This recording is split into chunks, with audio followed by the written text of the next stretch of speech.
Episode 114, A Failed Seduction. On the fourth day, Caroline called to tell Jade to be ready to leave at 8 o'clock tomorrow morning. The production was filming far away, so the actors would be staying there. At the thought of staying on set for a long time, Jade's heart hurt. Tonight was the last night she would be staying here. She was almost fully recovered from the attack, and her period was ending. The medicine Tony prescribed even helped her cramps. Today was the same as usual. Dario cooked dinner, washed the dishes, and went to the study. Jade was feeling restless and nervous, unable to concentrate on learning her lines. She had no idea what she was going to do tomorrow, when she would be expected to know her part. When she finally gave up on the script, she decided to take a bath and go to sleep.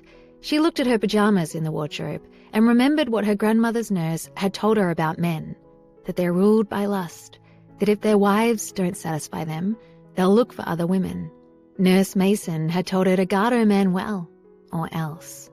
The nurse's voice lingered in Jade's mind as she flipped through the pajamas on the hangers. Was it really like this? She could tell that Dario had been holding back from her. At night, she could feel his heat. A couple of times, she woke up to find Dario out of bed and hear the bathtub running. When he came back to bed, she pretended to be asleep. Jade was beginning to think Nurse Mason was right. They had a marriage certificate but no sex life. What man could stand this? She bit her lower lip. Her hand trembled slightly as she chose a black nightgown. She'd never worn this nightgown before. It was the sexiest one she owned, short and sheer, trimmed with lace. It was meant to be seen by another person. She took the nightgown and a pair of lacy black underwear into the bathroom and filled the tub. As she soaked in the water, she felt nervous. She wondered if Dario would suddenly come back.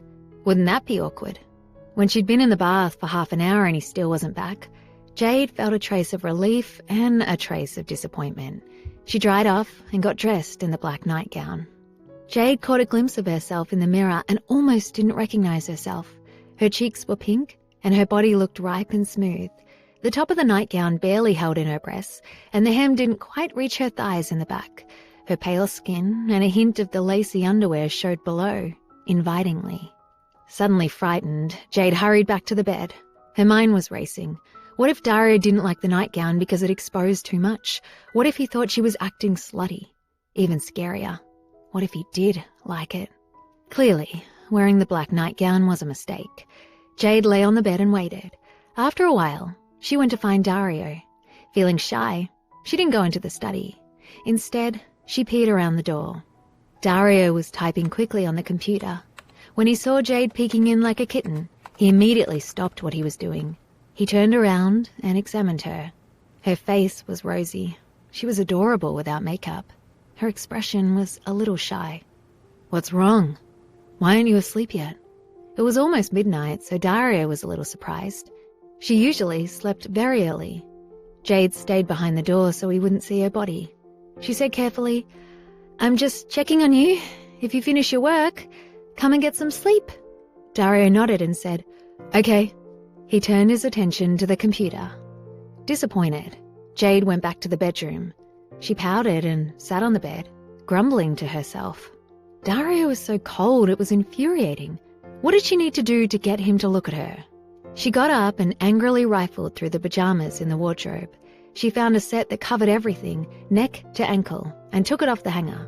She was going to throw herself away and he didn't even notice. Clearly, he didn't care about her at all. Jade pulled the black nightgown and lace panties off and tossed them on the floor, scowling. Then she heard a faint sound. There, in the doorway, was Dario. They stared at each other. Dario swept a glance over her body. His expression was calm, his eyes carrying a trace of surprise. No wonder she had come to find him. "You jerk! Why don't you make a sound when you walk?" Jade scrambled under the covers on the bed and started pulling on the pajamas.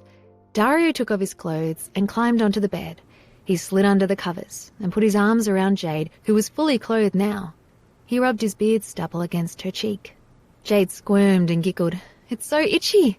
Despite the itching, she felt safe and comfortable. "Why are you panicking? I don't eat people. Besides, it's not like I haven't seen your body." God knows how many cold baths he took that day when he changed his clothes. Then Dario spotted the sexy pajamas crumpled on the floor, the corner of his mouth slightly curled up, as if he had discovered something interesting. His wife was getting better and better. Jade began carefully trying to wiggle out of his embrace.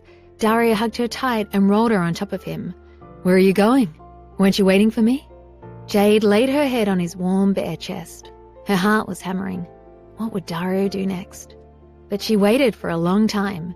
Dario reached over to turn off the lamp, then gently kissed her forehead and said, "Go to sleep." He closed his eyes and his breathing slowed, but he still held her. Jade poked his cheek. There was no reaction. She sighed and looked at his sleeping face. He'd been taking care of her and doing housework and cooking during the day. That was why he had to work late into the night. He was probably exhausted. Jade's anger toward him was replaced with tenderness. "Good night," she said softly. She gently kissed him on the lips, leaned into his warm embrace, and fell asleep. Naturally, she did not see the corner of Dario's lips rise.